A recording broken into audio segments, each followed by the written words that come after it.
Hello and welcome to Halcyon. This is the first review I'm going to try and make it as engaging as I possibly can without having much in the way of cast or props or intelligence or an aptitude for reviewing, but nevertheless we digress. Here is my very first review. It's going to be on the highly rated and ever talked about Batman Arkham City game. Rated as the best of the Arkham series, my personal favourite. It encompasses everything that a Batman game should be, and hopefully over the next 10-15 minutes I'm going to show you why.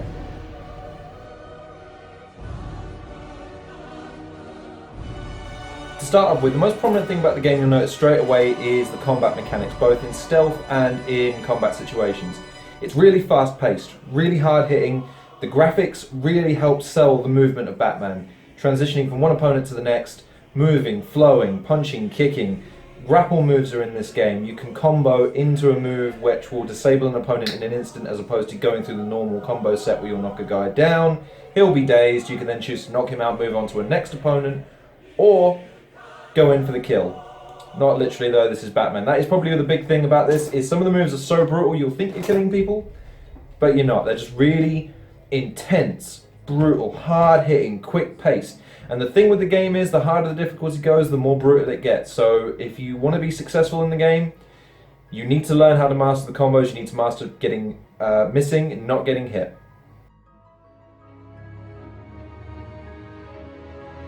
The stealth mechanics, they're really fast paced and free flowing as well. You can move from cover to cover, you can snap up to cover in the ceiling by hanging onto the gargoyles, you can stalk enemies, you can make sure that while one enemy is busy on another enemy having been taken out, you can move on to the next one. You have a myriad of gadgets and gizmos that will help you through the maze. Now in most of the scenarios you'll be faced with a preset arena with 5, 6, 7, 8 armed guards, usually with some sort of provisor. In the first game it's very quick, simple. Number of guards, take them out.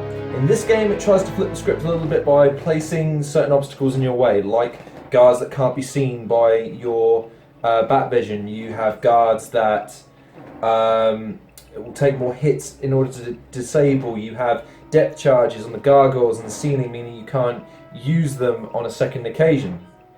But what this does is it means that the stealth has a degree of ease to it in the initial stages, but towards the latter stages you really need to be on your game, you need to have your wits about you. It's imperative that you pay attention to your surroundings and switch back and forth, whereas in the first game it was noticed that people would just leave their night vision on and just survey their surroundings because of the detail in the background. This game, it was a very conscious decision to remove a lot of the detail from the bat vision in order to make it more useful to the player to transition between the two settings. And in this way they've made the stealth more engaging because you have to pay attention to your surroundings. Now, it's by no means the hardest stealth game in the world. I suck at stealth games, I detest them. But it's really simple and easy and engaging in a way that I think really encompasses the way a stealth game should bring in new players. Make it simple, make it satisfying. When you sneak up behind somebody and they have no idea it's coming, it's fantastically satisfying, and it stays true to the Batman character. He doesn't always run in beating people up. Some of his character is rooted in the mystery, and some of the mystery is his stealth. It pulls back the curtain, so to speak, but it is immensely satisfying using the stealth mechanics of the game.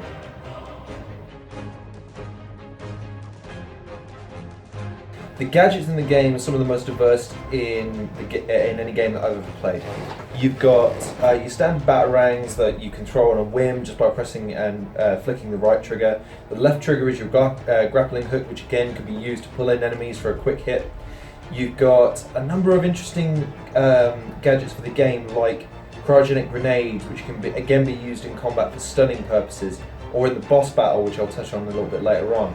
You've got an electric pulse rifle that you can utilise again to stun enemies or to open up pathways in search of Riddler trophies and in the main conquest of the campaign mode.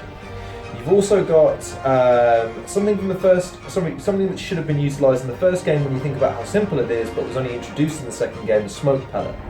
It's only really as a get out of jail free card in the stealth mechanic modes, or if you do want to use it in the combat mode, you can. But effectively, it gives you a couple of seconds where you can sprint for cover, get out of the way, regroup if and when you get caught in a stealth situation with a bunch of guys with guns who want to fill you with holes. You've also got sonic batarangs and remote control batarangs. Now, this is one of the more fun gadgets to mess around with, because in that sense you can mess around with someone from room to room, across the way, and they would never even see it coming. It's really, really fun to utilise. And the gadgets are effectively what set Batman apart from a lot of the other free-flowing, open world style games, because you can use them at will. There's a few that have some degrees of like there's a disruptor button that you can utilise to disrupt guards' weapons, and also to unlock doors in your way.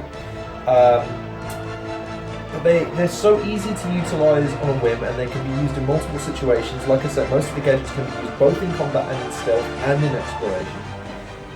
It just allows for a great array of diversity, and it allows for a great sense of freedom in the way you execute, the way you play the game. It is really rather impressive to be able to just decide to use a gadget and a strategy and go for it. And none is more prevalent than in the open world, when all of these gadgets will become useful at some stage or another.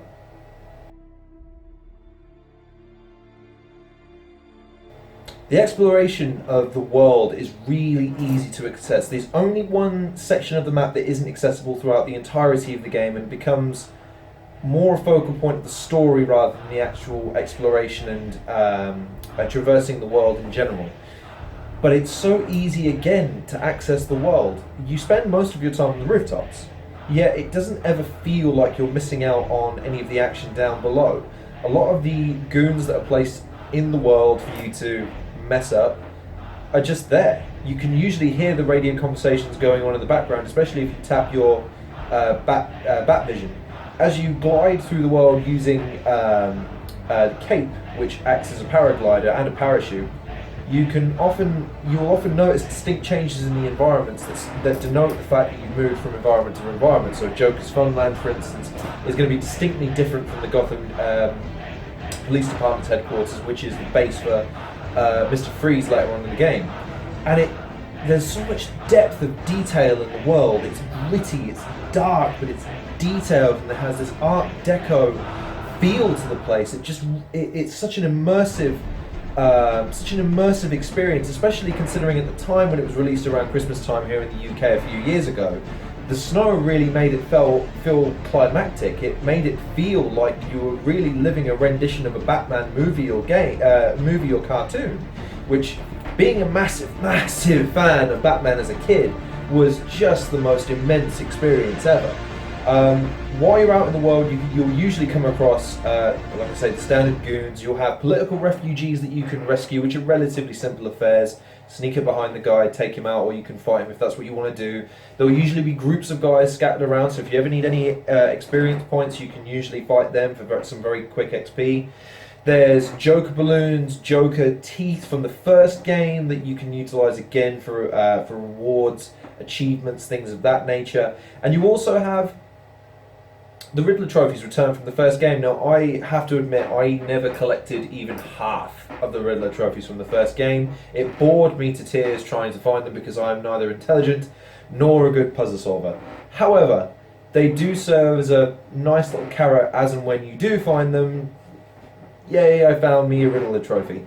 For those that actually bother to complete the game, these will be very, very tricky to find, even harder sometimes to utilise, because as I mentioned in my gadgets portion, a lot of the Riddler trophies will use some kind of gadget in order to fully access them. So you'll have to figure out a way of integrating that gadget or a movement or a specific sequence of events in order to get the trophy. And these are all accessible as and when you want. And to top that even further, a lot of Batman's most infamous criminals will be lurking out there in the world, and you'll come across them freely if you do explore. You can choose to ignore them if you want to, but you'd be doing yourself a massive disservice. Bane, the Mad Hatter, Mr. Freeze, Poison Ivy in the DLC, and a number of others. Victor Zsasz is an interesting one, but the one that I think I don't know whether or not it was revealed at the end of the game to most people, but Azrael or Azazel, the Watcher, the mysterious Watcher, who preludes the last game by prophesizing the destruction of Gotham and Batman as its savior. You have to find him just out and about. You'll be just looking over the skyline, and you'll see a guy just staring at you. You'll go to talk to him, and he'll leave you with this prophetic yet really vague sentence and disappear just like that. All of these things are open to you on a whim, and if you choose to deny yourself them, then that's your choice, but you're doing yourself a massive disservice. It lends itself so well to the world that is Batman. You feel engrossed, you feel part of the story, and you feel part of this overall narrative, because it takes place over one night, which means that all of this is going on in the same amount of time as you're playing. It just adds to the immersion of the experience, and the way it's been designed as being not too big. I never felt like the world was hard to get across. If there's one point to another, I didn't roll my eyes and groan that I have to make it from one way or another without a fast travel button or even some form of transportation. It was always close enough, and the travel is fun enough using the floating mechanics and the dive mechanic to gain speed and momentum, and then the speed grapple later on, which you can use via the AR missions. You can gain that as a way of jettisoning yourself from rooftop to rooftop. It's badass. It makes it fun, it makes it engaging, and that's why exploration is one of the strong points of the game rather than one of its weak points, as a lot of its predecessors and a lot of its competition made it.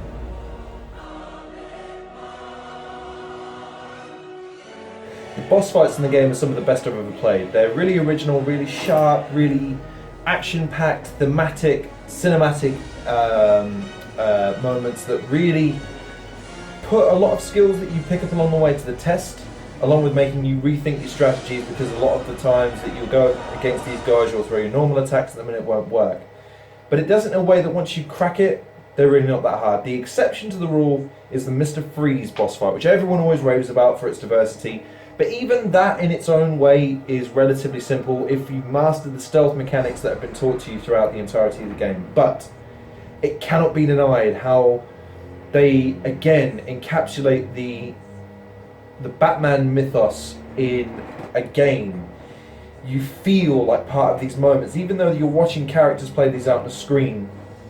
The way it engages and the way it envelops and the way it develops and surges to this one magnificent climax of a moment where you're just thrust into this arena with you and some super-powered psychopath is absolutely fantastic. It's really a testament to the way storytelling should be done. If you're going to build up something, instead of just going, fight him.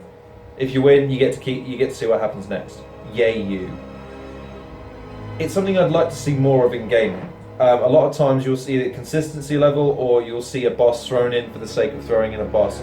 Personally, I'd rather see, even if sometimes losing, the amount of times I see a boss battle where the hero loses. It happens in Mass Effect a couple of times, and if anything, it makes the moment where you finally beat the son of a bitch oh so satisfying. It's unreal. This doesn't do that, but by the same token, the boss fights are tremendously satisfying and one of the really, really big points of the game.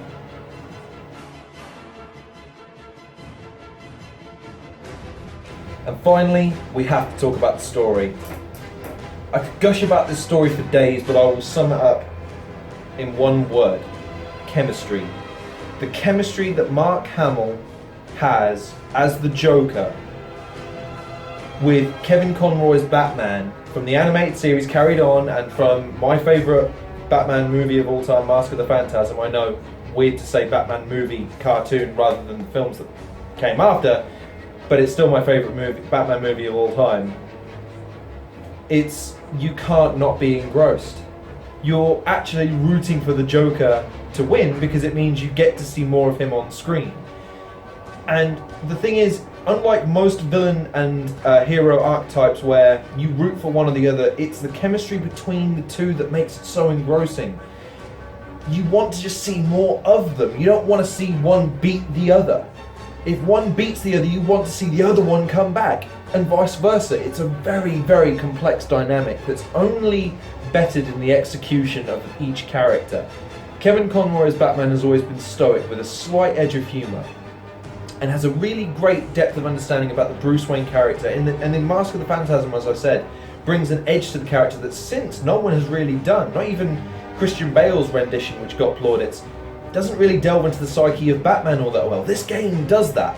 It really gives you moments of weakness from Bruce Wayne as well as Batman. And then you talk about the Joker, who, let's be honest, was not meant to be the star of this game. We were all sold on this notion of Doctor Strange being this, Professor Hugo Strange. My inner nerd thrashing me for that. Professor Hugo Strange being the all-knowing villain who's physically capable of taking on the Batman with an army hunting him in this prison.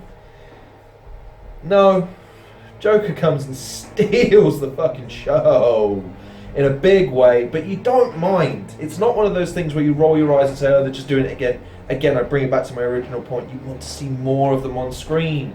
It's the chemistry between the two that makes it so engrossing. Again, I could gush about the story for ages and ages, but it's one of those things where you either love it or you hate it to a certain extent, because it does go on. Don't think this is a game that you can mash out story-wise very, very quickly. It is relatively straightforward, but there are nuances to it, and if you don't follow it closely, it can be a bit at the end. It's been a few years, so you must, if you're watching this, you probably already know. The climax being that Joker dying. Now, my inner nerd always tells me that was bullshit, especially when I heard Mark Hamill saying that this was going to be his last rendition as the Joker. No, you don't turn down a character this good and say you're never going to do it again. It never happens, never will. If you can, you will do it again, and that's what happened eventually. But I can't say it didn't make it all the more unfreaking believable, considering there's always a way. There's always a way in comics where a guy can come back, and yet I genuinely sat there at the end of this game with Batman triumphant. He won. He beat not only Strange, he beat the supplemental villains. He beat the Joker. He lives, and yet there's this bittersweet tinge to the story that you cannot help but just... it resonates deep if you care about the characters of the story. If you cared about just beating up dudes and brah, Batman, fair enough, whatever. But for fans of the Batman mythos and the character, as well as the Joker as a villain, it's a bittersweet tone to the series that has not been matched and wasn't... say what you will about the complexity of the story, the bait and switch attitude of it, but frankly, it was worth it for the payoff in making you feel genuinely sad at the death of a megalomaniac like the Joker. So the best comment that I could pay to this is that the story leaves you thinking about it for at least a couple of days afterwards, especially if you stick around for the insinuation at the end of the credit scene where Harley Quinn is singing a lullaby, presumably also linked to an Easter egg within the game, whereby if you sneak around the Joker's funhouse at the end of the game, before you burst in, there's a pregnancy test on the table from Harley Quinn, presumably alluding to the possibility of that sort of thing happening in the future. That would have been intense to see in future games, but alas, that's probably something that will always be left unfulfilled. But as far as the story goes, I cannot pay it high enough compliments. It took what the first game did and put it on a broad scale and introduced more characters to this dynamic, and I can't praise it enough for that.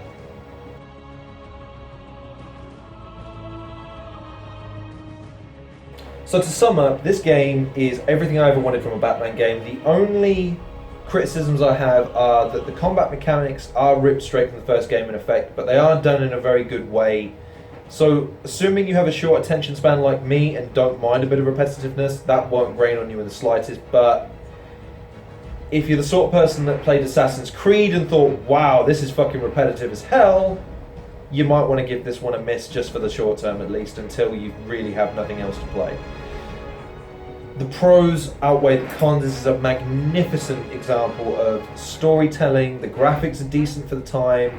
The gameplay is smooth, it's responsive, and more to the point, it sticks to its subject matter in a respectful and satisfying way. So if I'm going to tell you whether or not if you should have played this, of course you should have played this. If let's say for the sake of argument, you fancy a bit of retro gaming, you fancy plugging your last gen like I do, because I can't be asked to buy a next gen until something at least half decent comes out that's not, ooh, graphics, then this is definitely worth a replay, if not for the story, but it's just a masterpiece of a game. So, that was my first review. I hope it makes sense. If it doesn't, then I will certainly try to make it slightly more coherent for the next time. This is my first attempt. Check out my shizness of a setup. So thank you very much for watching.